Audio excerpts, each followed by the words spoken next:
U2's 1987 masterpiece, The Joshua Tree, isn't just an album, it's a pilgrimage. It captures the band at the height of their artistic ambition, spiritual searching, and sonic innovation. Fueled by American mythos, political unrest, and a restless yearning for transcendence, this record is a sweeping, cinematic experience. From its first note to its last breath, The Joshua Tree feels like the sound of wide-open landscapes and the emotional terrain of a world on the brink. It begins with a thunderous, unforgettable intro where the streets have no name. That swelling organ, the echoing guitar arpeggios from the edge, and Bono's voice rising like a preacher in the desert. It's an invocation. The song builds and builds, never rushing, until it opens into a galloping rhythm that evokes open roads and endless skies. The lyrics speak of escape and redemption, a utopia where identity dissolves and the soul is free. This track isn't just the album's opener, it's a mission statement. Next comes I Still Haven't Found What I'm Looking For, a gospel-infused anthem of spiritual longing. Bono sings not from certainty, but from the ache of pursuit. The arrangement is deceptively simple, but its emotional resonance is profound. The Edge's guitar chimes like a prayer bell, and the rhythm section grooves with understated power.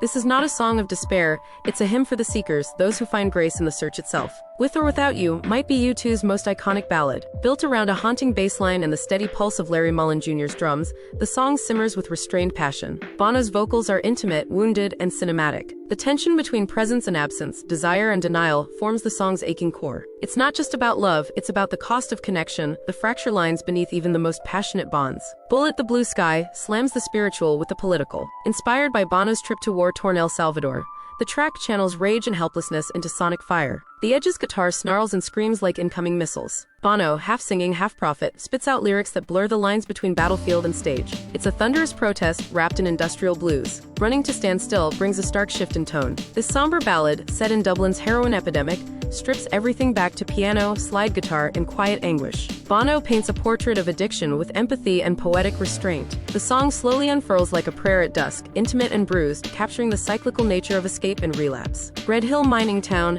elevates the personal into the political. The track, inspired by the UK miners' strike, swells with brass and sorrow. Bono's voice soars with desperation and hope, channeling the working-class struggle into something operatic. The melody is bittersweet, triumphant, and mourning all at once. In God's Country jolts the album back into motion with desert rock energy. It's a concise, jagged track bursting with sunlight and cynicism. The imagery is both biblical and distinctly American, conjuring mirages of freedom and moral ambiguity. The Edge's guitar shimmers, while Bono's lyrics dance between celebration and critique. Trip Through Your Wires feels like a dust-covered jam session. Harmonica, gritty guitar licks, and a bluesy rhythm make it one of the album's most playful moments. It's a flirtation with Americana, dirty and charming, with Bono reveling in the earthy tension between lust and liberation. One Tree Hill is a soaring elegy, written for a friend and roadie who died tragically. It blends spiritual yearning with personal grief, reaching cathartic peaks without becoming overwrought. The chorus is one of U2's most emotionally charged moments, a tribute not just to a person, but to the fragile beauty of life itself.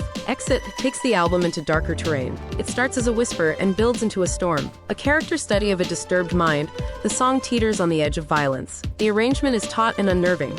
The band channels tension into a tightly wound climax. It's U2 at their most theatrical and dangerous. The album closes with Mothers of the Disappeared, a haunting lament inspired by Bono's encounters with women in Latin America who had lost children to political violence. The track is minimalist and ghostly. Percussion echoes like footsteps in an empty room. Bono's voice is subdued, almost reverent. It doesn't end with resolution, but with remembrance. A quiet plea for justice and human dignity. The Joshua Tree is an album that reaches across continents and emotions.